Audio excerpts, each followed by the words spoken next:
Number 10. Matthew Perry. During his time playing Chandler Bing on the TV show Friends, fans would have never guessed that Matthew Perry was privately struggling with a Vicodin addiction. It all started with a horrible jet ski accident in 1997 that left the actor with pretty serious injuries, for which he was then prescribed the pain-blocking medication Vicodin. But throughout all this, the star was able to maintain his acting career and managed to keep his dependency under wraps. He told the New York Times in 2002 that he went to work in extreme cases of hangover, and it was so horrible to be like that and still have to be funny on top of that. His friend's co-star Lisa Kudrow noticed everything.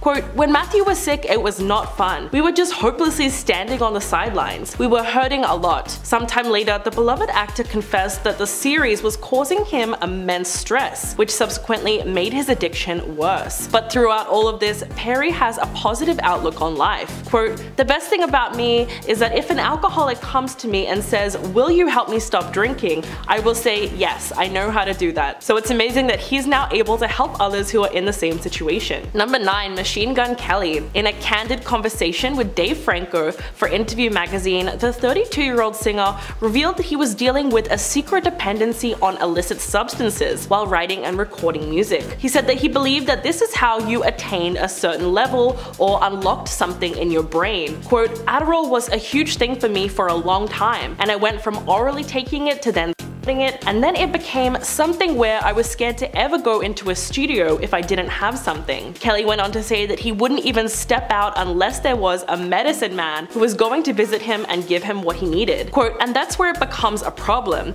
You're telling yourself you can't do this without that, when really it's in you the whole time. If that pill did that for you, then everyone who's taken that would just be making albums and writing songs. And so that limited me." The singer explained that the most challenging part of recovery is separating his music persona, Machine Gun Kelly, from who he really is as Colson Baker, and credits his girlfriend Megan Fox as an essential part of his support system. But Kelly is putting in the work to live a sober life and is currently taking steps to change. In fact, he had his first therapy session last month, so things are looking good for him. Number 8. Demi Lovato. The star has struggled with addiction since 2010, when she first entered rehab at the age of 18. Over the years, Demi returned to rehab to treat an eating disorder, self-harm, and substance addiction. For the Disney Channel star, the success of Camp Rock and various other shows really launched her into the spotlight, but the way she coped with the stress and demands of superstardom was unfortunately turning to illicit substances. She managed to keep this all under wraps throughout her youth until her secret life was eventually exposed. In July of 2018, Demi suffered an overdose,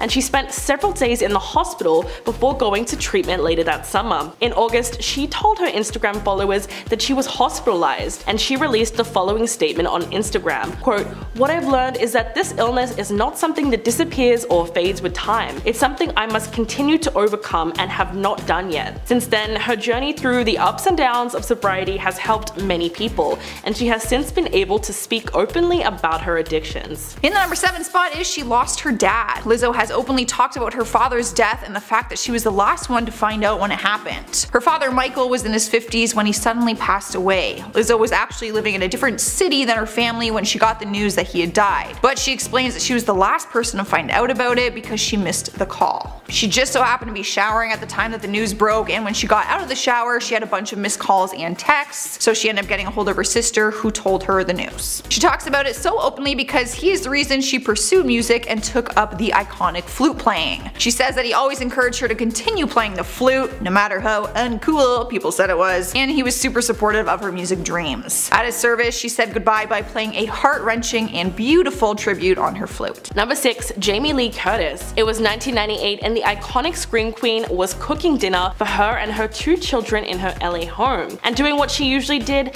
Jamie reached into her pants pocket and scooped up 5 Vicodin and swallowed them all at once with a swig of wine. But she didn't realize that a friend who was staying at the house was watching her from a doorway, and she was caught red-handed. Quote, "The jig was up. Now I knew someone new. I had been nursing a secret Vicodin addiction for a very long time, over 10 years. Jamie had been hooked on the substance after routine plastic surgery to remove the puffiness around her eyes. She said that the surgery itself wasn't painful, but they gave her Vicodin to aid recovery, and from there on she was hooked. Not only that, but the addiction ran in her family, and her brother Nicholas sadly passed away from substance use disorder at the age of 21 in 1994. Last year, Jamie opened up to Hello magazine about her struggle. Quote, "My recovery is the single greatest accomplishment that I will ever get to do in this human life. I have been clean and sober for 22 years. The actress is now an advocate for policies to reduce opioid misuse. Halfway through at number 5 is her first album she bought was Missy Elliott. I've always wondered what famous artists listen to. Like, do they listen to their own songs? Do they have celebrity crushes on other celebrities? And if they're a rapper, does that mean they only listen to rap music?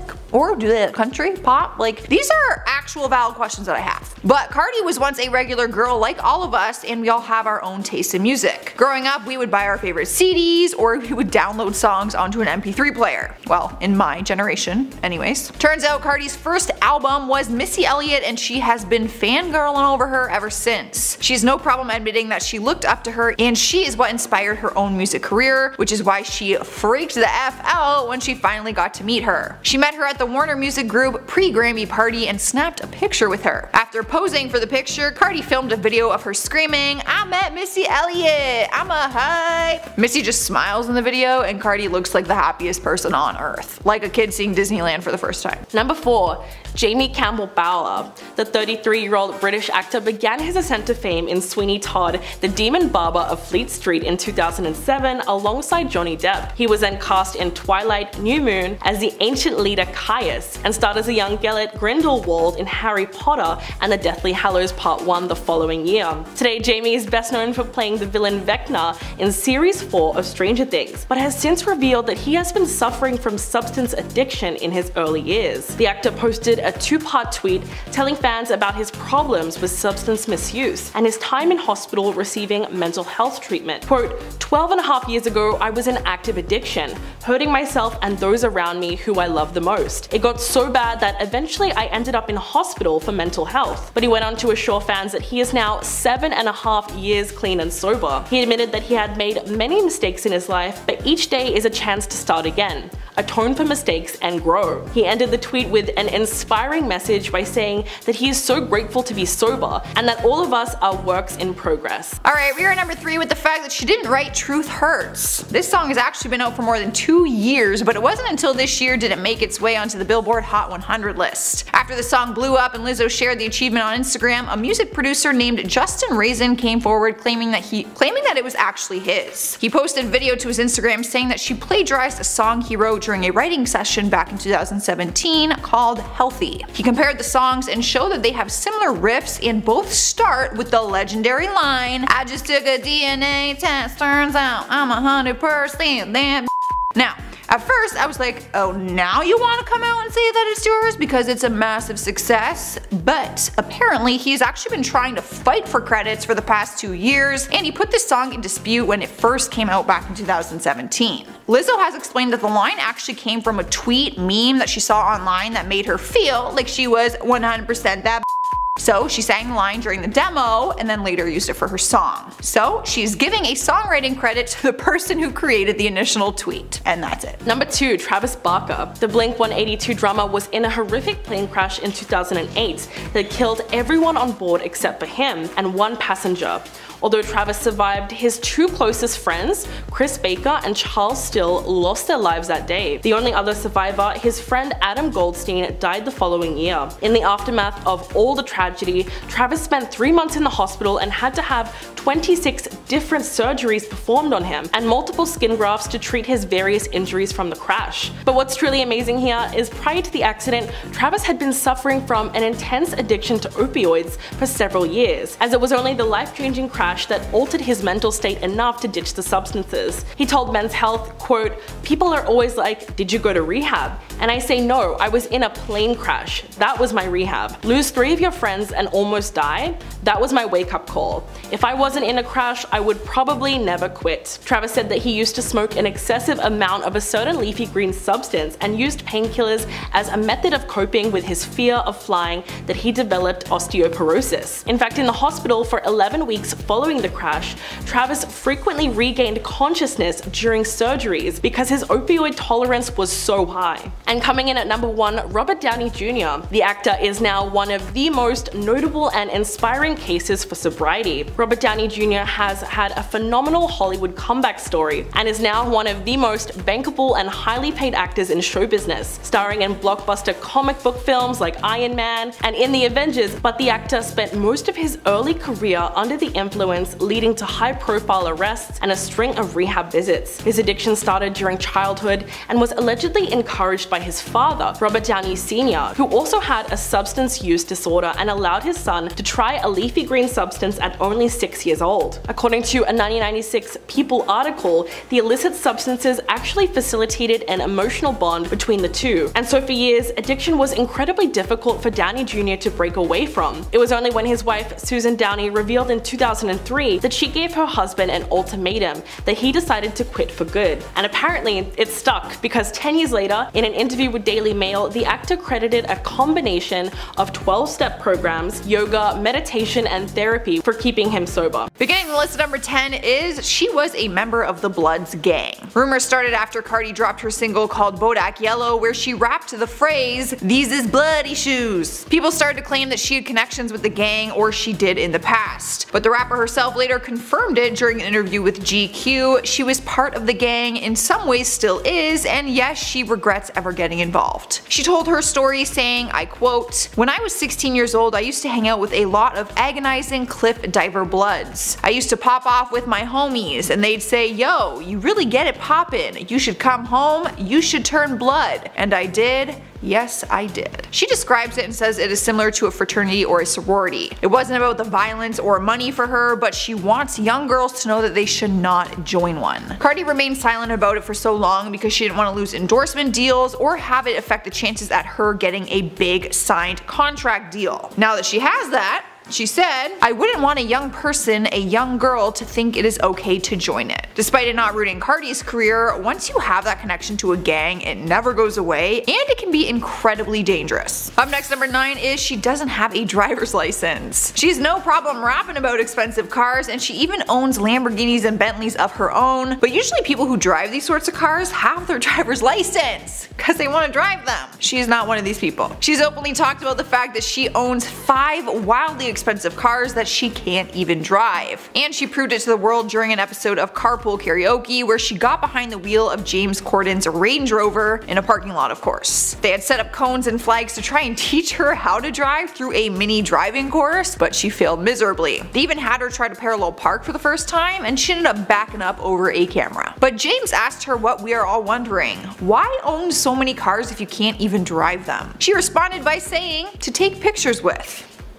Apparently, she couldn't rap about having expensive cars before owning them. She said that she was being an imposter. The reason for not getting her license is also very simple. She said that she's scared. Driving makes her scared. Sliding into number 8 is her body swells when she goes on a plane. Now, it's a pretty common thing for people's feet to swell on airplanes. Basically, all the liquids in your body sink to your feet during the altitude change. But the reason for Cardi's swelling is a bit more serious because it comes to her plastic surgery. In May of this year, Cardi had to cancel some of her shows to properly recover from her plastic surgery. She had some post-pregnancy work done on her breasts and her stomach. But after flying one day, she posted a close-up video that showed her ankles and feet severely swollen. In the video, she said that it was a scary side effect from her recent liposuction and breast augmentation. In the video, she said, "My doctor was like, yo, you cannot be doing all these shows because you're not fully healed. I gotta get better. The way that my body be swelling up when I catch planes and it's scary that I be freaking out." Dr. Shermack explained that even though the surgery was done to her stomach and her breasts, the swelling is all gravitational and it is very common, so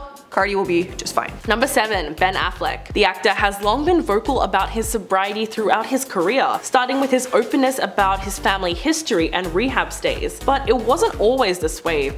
In fact, for many years he was battling his addiction to alcohol in secret. In 2012, he confessed to Barbara Walters that his father was an alcoholic and said that he drank all day, every day, explaining that the legacy of that is quite powerful and hard to shake. After starring in Good Will Hunting, Affleck took a serious look at his binge drinking. Quote, "I just wanted to stop. I started regretting some things I did when I was drunk. It's funny to be obnoxious or out of control. I have almost no inhibitions, so it's dangerous for me." But it wasn't until 2001 that the actor actually sought treatment for his alcoholism. He has since been to rehab multiple times and has been in recovery ever since. Things have been going well for the actor recently, but recovery can be an uphill battle, and Affleck suffered another setback in October 2019, 2 months after celebrating 1 year of sobriety, when he was photographed leaving a Halloween party intoxicated. But in January last year, he revealed on the podcast Awards Chatter that he feels very good despite having slips here and there. And at number 6 is, how did Cardi B get her name? We've all wondered this at some point in time. There is no way this girl's real name is Cardi B. Her real birth name is Belcalis Marlenis Almanzar, which was chosen by her parents when she was born in the Bronx. She didn't switch her name until she started to pursue her career as a rapper. Because her sister's name is Hennessy, she says that everyone they grew up with used to call her Bacardi. Hennessy, Bacardi, get it? So when she was growing up in New York, she was known as Bacardi, which she actually liked. That's why she had no hesitation when it came to picking a rapper name. She told Wendy Williams, "Then I shortened it to Cardi B. The B stands for whatever, depending on the day." I personally thought the B stood for Bacardi, but apparently it has meant a number of different things. One of them I won't say because it will just get bleeped out, but I'm sure you can figure it out. Halfway through list number 5 is the big girls. Now, one thing we all know by now is that Lizzo is a huge advocate when it comes to body acceptance, love, and positivity. She flaunts her size and encourages others to do the same, to love yourself no matter what the world defines as beautiful. She even wrote a song about it called My Skin, which she says is the thesis statement to her second album. Back in March 2015, Lizzo posted a casting looking for backup dancers, but she wasn't just looking for anyone, she wanted some big girls. But don't worry, she didn't only want big girls, she just encouraged it. She posted the casting on Facebook and it said, "Attention big girls, Lizzo is looking for backup dancers, looking for girls of all shapes and sizes, curvy girls a plus." Lizzo has since talked about it and admits that she wanted curvy girls to feel encouraged and comfortable with the auditions, and that is how her backup dancers got the name The Big Girls, spelt with 3 R's. What can she say? She likes her dancers to have curves. All her backup dancers right now are made up of plus size dance artists, but let's be clear, it is probably Hollywood's definition of plus size, not mine. You may not have realized that this was all done on purpose and was supposed to go hand in hand about what Lizzo promotes about body image. Moving on to number 4 with, she went to college but dropped out. People often make comments to the rapper saying that she isn't educated, but she did actually attend school for some time. She attended Renaissance High School for Musical Theater and Technology, which was a small specialty school on the Herbert H. Lehman campus. Cardi actually loved going to school and she was bummed when she had to drop out. She has opened up about her past and explained that she once had a dream of being a history teacher, but had to leave school because she couldn't afford it any longer. She just couldn't support herself. But she hasn't given up on getting an education. She recently revealed that she still aims on going back to school. She said, "Maybe when I'm older I'll have time to go to college. Why not? It's never too late to make your dreams come true. Sometimes it's just a matter of juggling things to create the right atmosphere and the perfect conditions." Cardi also admitted that leaving college gave her the time and opportunity to get caught up in music, so maybe it all happened for a reason. But before we move on to another number, you guys need to see this clip of 16-year-old Cardi B performing a Lady Gaga song at her school talent show.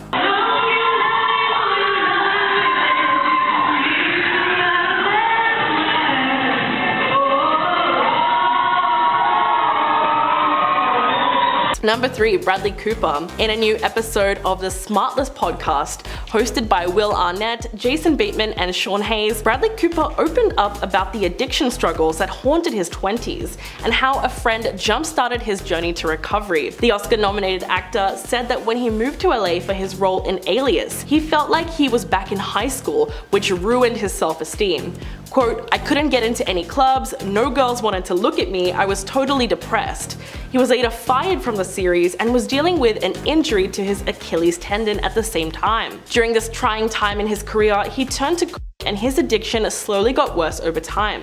It was only when Cooper went to a dinner party with Arnett when he was 29 that he realized he had hit rock bottom. Arnett, who was essentially his hero, called him out for his rude behavior during the party, and then the actor had a light bulb moment and realized that he had a problem with illicit substances and alcohol. Then between the ages of 29 to 34, the actor worked really hard at sobriety and had an ongoing journey of self-acceptance thanks to therapy. Here at number 2 we have the fact that she used to work at a grocery store. Cardi wasn't always a rapper, and she wasn't always a stripper. Surely she had a first job like the rest of us, right? She did. She was a cashier at the grocery supermarket, which basically sold all organic stuff. That was her description of it. But she ended up getting fired from her job because she was showing up late too often and was giving her coworkers way too many discounts. It was actually the manager from the supermarket that suggested she become a stripper. Cardi spoke on it and said, "The manager from the Amish marketplace said, 'You're so pretty and you have such a nice body. Why don't you go across the street and work at Private Eyes?'" She explained that she was hesitant at first because she thought strip clubs meant that you had to have sex with people, but when she found out what it was, she decided to go for it. And to her it paid off because in just one day at the strip club she made more than a week's pay at the market. Speaking of stripping,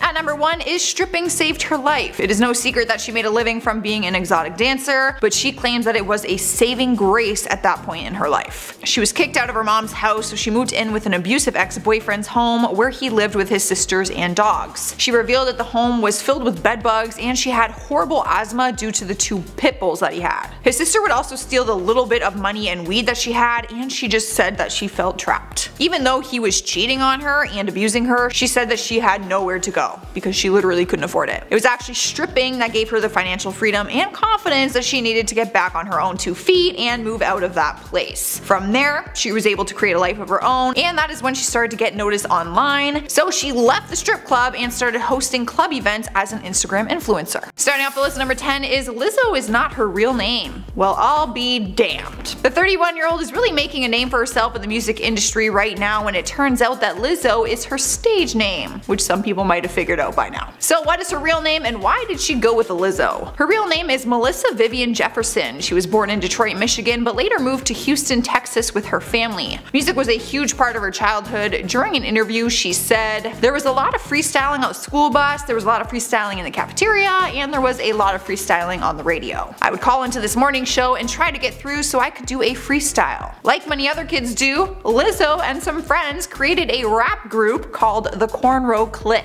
Creative. She was just 14 years old when they made the group, but they all came up with names, and that's how Lizzo started. Originally they were gonna call her Lissa from her real name Melissa, but Jay-Z's song Izzo was popular at the time, so she changed it to Lizzo. From that moment on, she stuck to Lizzo and never looked back. I would still be Jossie Bossy if I went with my 14-year-old nickname, or Joss the Boss. So if I ever need a stage name. Coming up next at number 9 is she was homeless. When we see people who are as successful as her, it's hard to picture their life before they landed themselves in Hollywood spotlight. Before she became the sassy singer we know her as now, she was once a musician who was desperately trying to make it. She's currently worth an estimated $2.3 million and is taking the music charts by storm. But before any of her success, there was a time in her 20s when she was homeless for 2 years. She spoke with The Sun about it and said, "It sucked. It was very lonely, it was very hard, and I think that I had risked it all for music." But somehow she still went on to call herself privileged through all of it. She explained and said that she felt privileged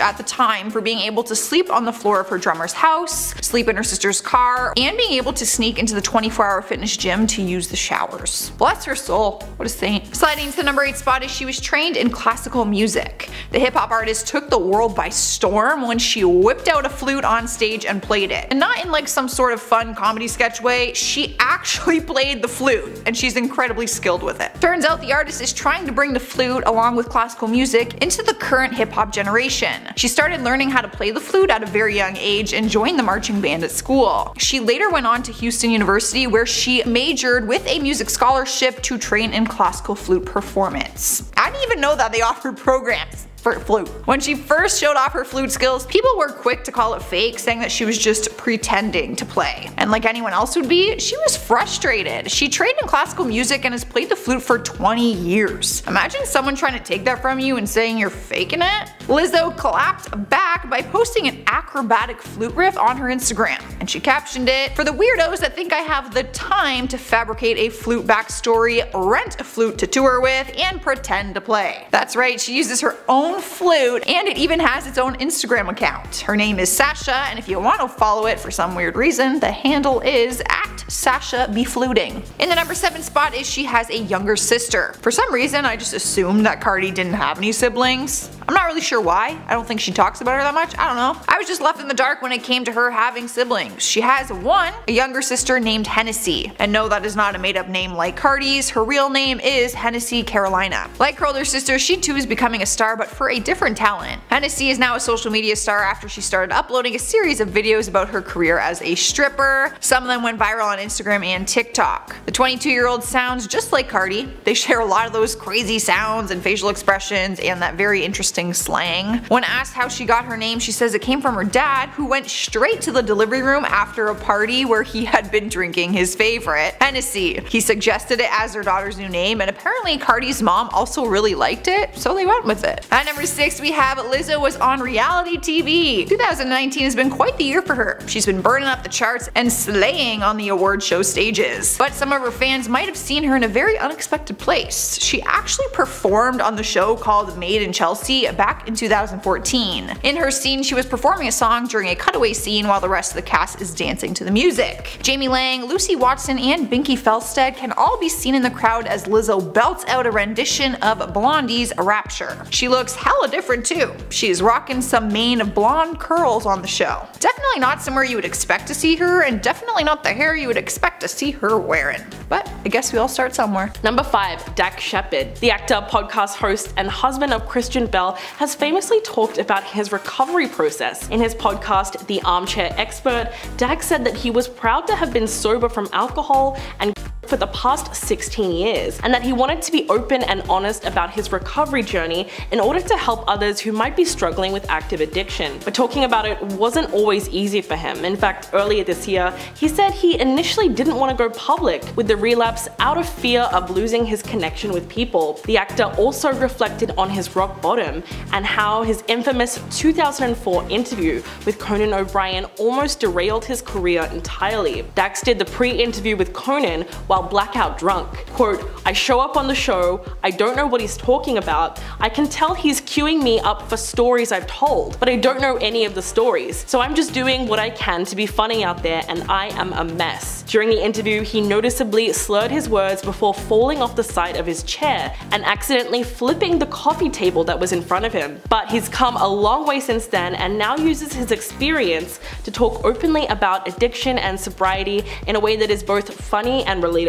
Here we are number 4 with she hosted a show. Look at her go, trying on different hats in the industry. Back in 2016, it was announced that she was casted to host the MTV series called Wonderland. It was a weekly music-based show that also included some stand-up comedy. She posted a self-drawn portrait of her and her co-hosts and told her followers about the new gig. The show was created to provide a platform for artists to express and reveal who they are in whatever kind of performance they wanted. Lizzo was the host of the show and was perfect for the part, which is why it was such a shame that the show was later cancelled and we didn't see her come back in a later season, because there wasn't one. Okay you guys, in the 3rd spot is she got plastic surgery at 19 years old. If there's one thing Cardi doesn't hide, it's all the plastic surgery that she has gotten. She flaunts it, she talks about it, she fully admits it to her fans. She even shared that the first time she ever went under the knife was at 19 years old. During that time of her life, she was working as a stripper, so she felt that it would enhance her career. She got breast implants done and butt injections. She was making enough money from the strip club so that she could fund the surgeries on her own. She actually got illegal injections that were not FDA approved and not administered by a doctor. But she says she was just so desperate for a bigger booty from the pressures of being a stripper. So needless to say, her life at 19 years old was a lot different than the majority of ours. I was working at Tim Hortons trying to pay for my cell phone bill, and she's out here stripping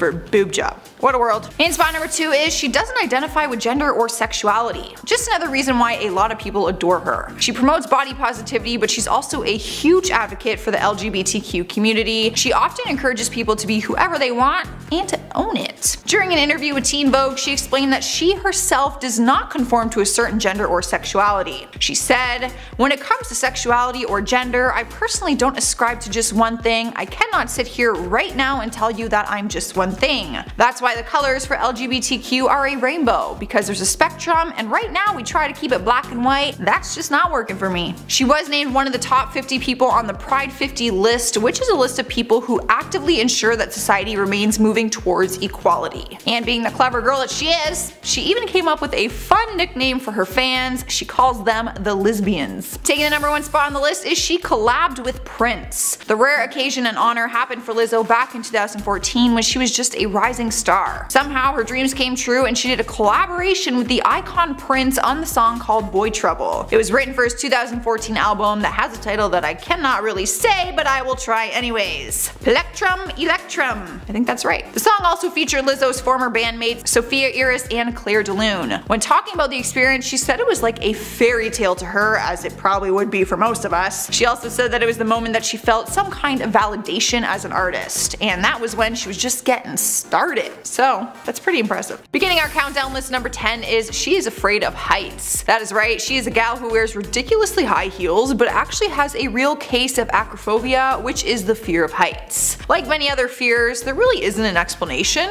It's kind of just there. People also thought she was afraid of escalators at one point, but it seems that it just kind of tied in with her having a problem with heights. Back in 2011 at the NBA Players Association Gala, the rapper had to take an escalator down a floor, but for some reason she couldn't seem to do it. It was to a point where she actually had the paparazzi come upstairs to her for pictures because, let's be honest, a girl needs her photo op. Her high heels also didn't help the situation, so height just all around is not on her side. Especially on this night. At number 9 we have the fact that she kissed Madonna. This isn't all that shocking because Madonna seems to kiss like a lot of people. I mean, she's the queen of pop and even celebrities fangirl over her. I wasn't aware that this kiss ever went down. Maybe you were and you forgot, but it took place at the MTV VMA Music Awards back in 2018. And the only reason people would have known about it is because Nicki gushed about it on her Instagram stories that night. Nicki was wishing her a happy belated birthday. I guess Madonna had turned 60 just a few days prior, and apparently she was still in the birthday spirit. Unexpectedly, Madonna just goes in for a kiss on the lips, and Nicki captures the whole thing on camera before screaming with excitement. Miss Madonna, I love you so much. Kisses and hugs, y'all. Show I love y'all. I mean, I would probably scream too.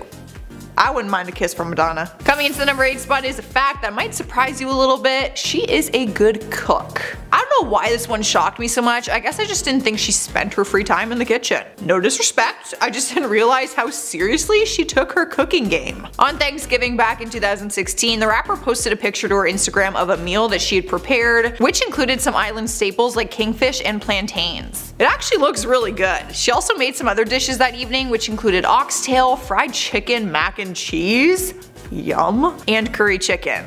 That all sounds like delicious food coma to me. I guess our girl can throw down in the kitchen just as well as she can get down in the studio. And I'm kind of impressed. In at number 7, origin of name. During an interview with Genius, Pop stated that his artist name of Pop Smoke is actually a combination of Papa, a nickname given to him by his Panamanian grandmother. The Smoke part of his name though is actually a nickname given to him by his childhood friends. And it's really just that simple. At number 6, we're talking about her favorite snack. If you're a big fan of hers, you've probably wondered what her go-to snack is. Turns out it's chocolate, but not just any chocolate. She loves Kit Kat. During an interview, she revealed that it's the treat that she cannot give up, and following closely behind is Twix. It's not just like a nighttime snack though. She once admitted that she had Kit Kats for breakfast. She tweeted to her fans, "Kit Kat for breakfast, shake my head." Fans thought it was hilarious and loved that she was keeping it real. It's so easy to like convince ourselves that everyone in Hollywood is on like these strict diets all the time, so the fact that she's out here eating chocolate bars for breakfast gives me hope. I mean, I ate pickles for breakfast on the weekend. I don't know what's worse. Probably the pickles. Halfway through number 5 is the first song she ever learned on guitar. We don't see her playing her guitar often anymore the way she used to when she started out as a country singer. Before she ventured into the pop genre, she was just a blonde girl singing with her brown boots and her acoustic guitar. Nowadays she has gone completely pop, but once in a while she will slow it down and share her guitar skills with her fans. During an interview with Vogue, she was asked what the first song was that she learned on guitar, and she said it was Kiss Me by the Sixpence None the Richer. Fun fact guys, I used to play guitar. No lie, I played acoustic guitar, I took some lessons, and the first song I ever learned was Happy Ending by Avril Lavigne. That is fact. And I can still play one song, and it's James Blunt, You're Beautiful. Number 4 is she is a Christian. Now I know that tattoos don't necessarily go hand in hand with religion or the Christian church, but the meaning behind her tattoo does. Like I mentioned, her first tattoo translates to God is always with me. During interviews, she revealed that being a Christian was always a big part of her family. She was born in Trinidad in 1982, and both of her parents at the time were gospel singers. She also admits that she actually listens to gospel music more than any other music genre, which probably isn't expected coming from a rapper. Nicki has never been pushy about her religious beliefs, but she's always been really open about them with her fans, which I think we can respect. In at number 3, a career in sports. Now as I mentioned earlier, when he was only 15, he won a basketball scholarship to a Philadelphia prep school, but only stayed for a short time. Smoke told The Fader in December of 2019 that he had originally dreamed of a career in sports, excelling in football, basketball, and baseball. Smoke said, I thought I was gonna go to Howard, go over there and join a fraternity. It wasn't always rapping. Who would have thought that I would be a rapper? And who really knows what could have actually happened to him had he gone on and pursued a career in basketball. Taking over our number 2 spot is she got involved with WWE. Well, let me start off by saying no, she was not fighting. It was actually her music that made it into the franchise. Nicki is badass, but can you imagine her trying to wrestle in a WWE SmackDown with her like pink wigs and extremely long nails?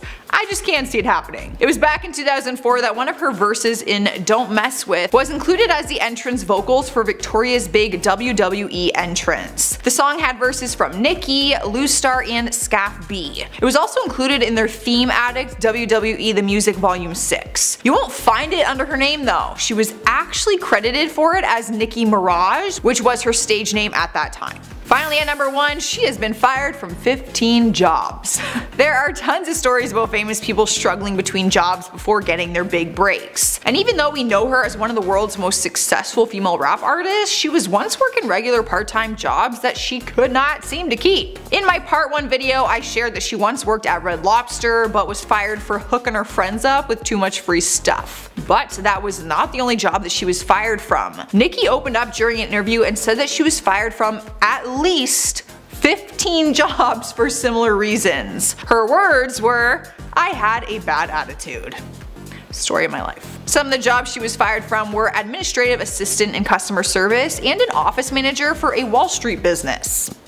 Well, at least music worked out for her. Kicking off our list number 10 is the fun fact that she grew up on a Christmas tree farm. Now, most of the time when you get asked where you grew up, you normally would not expect someone's response to be a Christmas tree farm. But during an interview back in 2014, Taylor told Esquire that she grew up on a Christmas tree farm from ages 5 to 10. She said, "It was such a weird place to grow up, but it has cemented in me this unnatural level of excitement about fall and then the holiday season." She loved that part of her childhood so much that she even released a Christmas song in 2019 called Christmas Tree Farm, and in the music video it is compiled clips from her childhood on that farm. How cool is that? I wish I grew up on a Christmas tree farm. I'm a huge holiday person. That'd be a dream come true. Up next, number 9 is she was on the TV series CSI. I don't know what it is about this beautiful blonde, but I just can't picture her being on a show like CSI. Mainly because she's never actively pursued an acting career, so I'm just a little confused as to when this even happened. It was all the way back in 2009 when she appeared on an episode where her character ended up getting murdered. Her character was total opposite to Taylor that we're used to seeing, like the bubbly country girl during this time. Her character had a very dark past and storyline, and she actually rocked a lip piercing along with 5 different hairstyles throughout the episode. It was actually one of her first big roles, and people were a little shocked by the risky and romantic scenes that she had to perform. Sliding into number 8 is her go-to drive-thru order. Alright, so maybe it's a little bit silly to think that people care about Taylor Swift's drive-thru order, but I guarantee there are tons of people who do. I mean, I would personally love to know what Miley Cyrus's drive-thru order is. Like 100%. During an interview with Vogue, she was asked what her go-to order would be at a drive-thru, and she answered saying a cheeseburger, fries, and a chocolate shake. A pretty simple order, to be honest. I guess her answer would depend based on like what restaurant she's ordering from, but we get the gist of it. Let me know in the comments, just for fun, what your drive-thru order would be. Mine would be kind of like a chicken burger. I'm a chicken type person.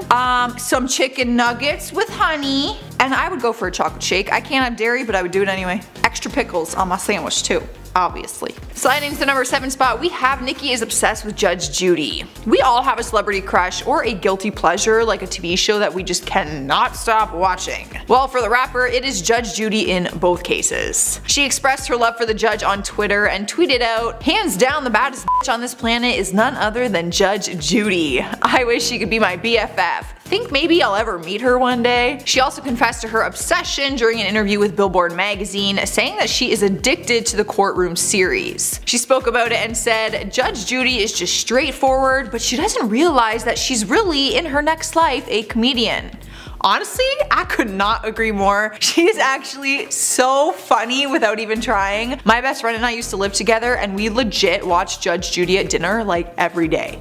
That show is funny. I love Judge Judy. I would like to meet her too. In the number 6 spot is how she spends her time after a concert. Many artists have rituals that they will do before or after performing a massive concert. Taylor has a way that she likes to unwind after performing to a crowd of tens of thousands of people and meeting hundreds of fans during meet and greets. In 2015, she told GQ that after she is done performing, she likes to go home and have a mini marathon of the show Friends.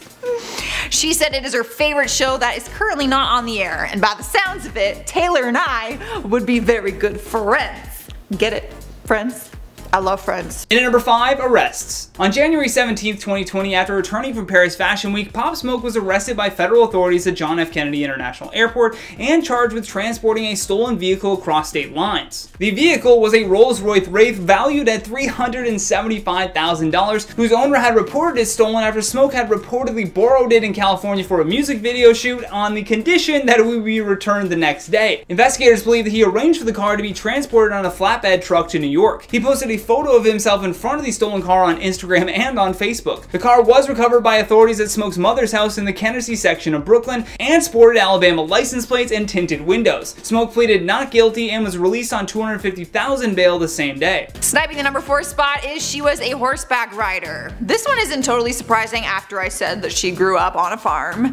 It seems like that lifestyle has just kind of always been a part of her life for a long time. She opened up about her mom having a love for horses during a 2016 interview, where she said that when she was younger, her mom had the dream of her becoming a horseback rider. So she started taking lessons at a young age and was actually riding competitively until she was 12 years old, but eventually she told her mom that she did not share that same passion for horses and that it wasn't something she wanted to pursue. In the 3rd spot is the fun fact that she has her own Barbie doll. I always knew that the rapper calls herself Barbie and often dresses up to like look like one, but I had no idea that she actually had a Barbie that was designed after her. The toy company Mattel crafted a Nicki Minaj Barbie doll for charity back in 2011. It was a one-of-a-kind limited edition only meant for charity during that time. Nicki spoke about it at the Billboard's Women in Music event and said that it is a complete dream come true for her, as it would be for anyone else. I mean, I would love a Barbie. She said, "For me, this is a very major moment because it shows you can come from nothing and still be a force in the main world,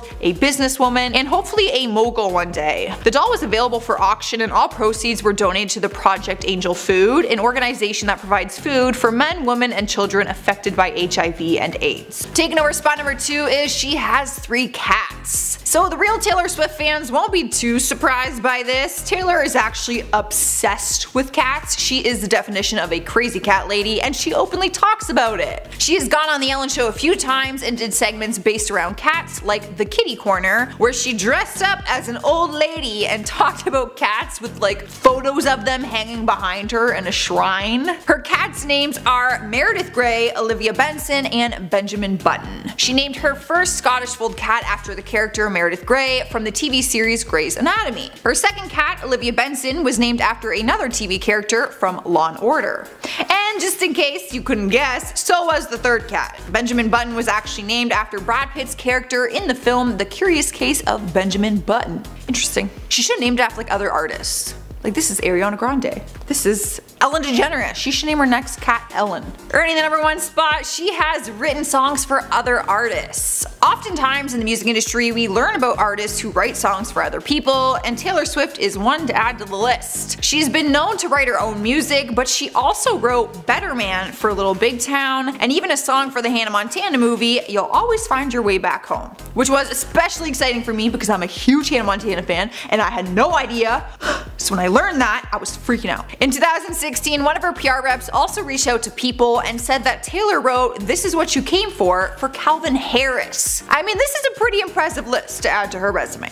There's probably a lot more where that came from as well. In at number 10, early life. Bashar Jackson was born on July 20th, 1999 in Brooklyn, New York. Pop's mother was Jamaican and his father was Panamanian. Pop spent the majority of his childhood in the Cannery section of Brooklyn. While he was only in elementary school, he was expelled from the 8th grade for bringing a gun to school and spent 2 years on house arrest after being charged with weapons possession. When he was only 15 years old, he won a basketball scholarship to a Philadelphia prep school but only stayed for a short time.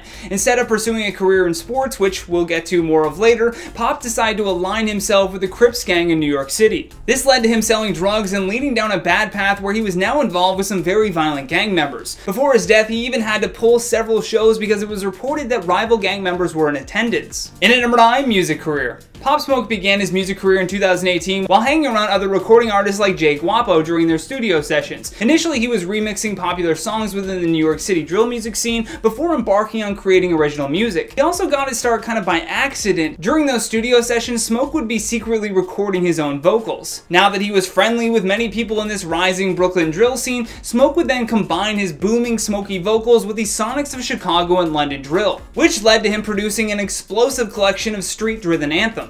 In at number 8, his parents. Pop Smoke's family have broken their silence regarding the artist's tragic death last month. In an open letter, the family thanked everyone for their support and prayers. In the letter, they said, "The family of Bashar Pop Smoke Jackson would like to express our sincere gratitude to everyone for their support. Every prayer, call, and act of kindness is deeply appreciated as we mourn the loss of our son, brother, and friend. Brooklyn was the backdrop for all that Bashar loved. It's where he was raised, nurtured, and educated prior to the world being introduced to his immense talent as the artist Pop Smoke. We continue to ask for the respect and privacy during these difficult times. In accordance with Bashar's wishes, we will be announcing the full details of his foundation soon." Moving on to number 7 is she wrote a book when she was a teenager. There is no denying she is a gal with many talents, and writing is obviously one of them since she writes lyrics all the time. But apparently she wrote a book when she was young, and it was pretty legit. The book was called A Girl Named Girl, and her parents said they still have a copy of it. During her interview with GQ, she said she wrote an autobiographical novel when she was 14. She talked about the story plot and said, "It's about a mother who wants a son, but instead gets a girl." If that book was honestly released in 2020, no lie, it would probably be the best-selling novel in the world. She went on to say that she's always been into books, and if she was not pursuing music, she probably would have went to college and got into a career such as marketing. She said she would want words and ideas to be the forefront of her career. In at number 6, breakout moment. In April of 2019, Pop Smoke released his breakout single Welcome to the Party, the lead single of his debut mixtape Meet the Woo in 2019. Racking up millions of streams in just days, Smoke's track swiftly became Brooklyn Drill's biggest success thus far. The song was later remixed 2 more times, one featuring Nicki Minaj and the other featuring Skepta in August of 2019. The song was noted for its usage of UK drill production, later commonly seen throughout his discography. This was really due though to frequent collaborations with British drill producer 808 Mello. Other well-known songs of his include MPR, Flexin', and Dior. Following the rise of popularity of Welcome to the Party, he collaborated with other popular artists on singles such as War featuring Lil TJ and 100K on a Coupe featuring Callboy. In December of 2019, he collaborated on Gaddy with Jack Boys and Travis Scott, which is the last track on the Jack Boys 2019 album by Travis and his Cactus Jack members. Halfway through our countdown, at number 5 is she has 2 real tattoos. She's dabbled in the fake tattoos on a few different occasions to add to her spunky wardrobe and accessories, but she has 2 real tattoos and one of them is more recent. Her first tattoo is 6 Chinese characters that are inked vertically down her left arm. The Chinese words translate to "God is always with me." She got it when she was 16 years old and said said during interviews that she regrets it. She also said that her mother had threatened to disown her at the time when she saw that she tattooed her arm without permission.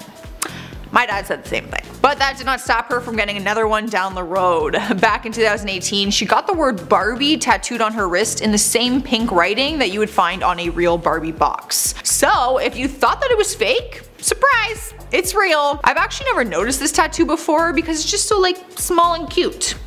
I like it though. Going hand in hand with our last point. In at number 4, legacy left behind. A notable expatriate of the UK drill sound, Pop Smoke's popularity grew so much in New York that his songs were played more than some Billboard #1 hits throughout 2019. The way that he blended the defining harsh sounds of drill with lyrics pertaining to leading a luxurious, hedonistic lifestyle similar to those popularized within the American trap sound led many to believe that he represented his city better than his contemporaries. Danny Schwartz from The Ringer said that he conquered New York rap and gave the city the kind of ready-made and potentially defining sound that it hadn't seen in years. His work ethic was widely praised by his peers in the music industry as well. 50 Cent would even go on to be the executive producer of his posthumous album and revealed that he was always writing what he said down on his phone. The rapper Quavo added that he felt like he was talking to somebody that had been in the game for 3 years already. Due to Pop Smoke's strong desire to leave his old lifestyle, he motivated young people in his neighborhood to get away from the streets. Producer Rico Beats explained that he started telling kids to not go to the gang route and encouraged them to try and be a better person. A few months after his death, his family announced the creation of Shoot for the Stars, a foundation launched by Pop which aimed at helping and inspiring inner city youth. The foundation provided a platform that helps kids achieve goals while living and growing up in difficult circumstances. After his death, several murals of him were created in his hometown and his funeral was attended by a massive crowd estimated to be over 1,000 people. Although his lyrics do not necessarily contend with police brutality or racism, his songs have been widely used during the George Floyd protests in New York City as a symbol of resistance. Alright guys, in the third spot is She Was Maid of Honor. I know she was just a human like everyone else, but for some reason it's hard to just picture Taylor rolling up to a wedding as someone in a bridal party. Like, wouldn't everyone want like to get her up on stage to like sing and perform?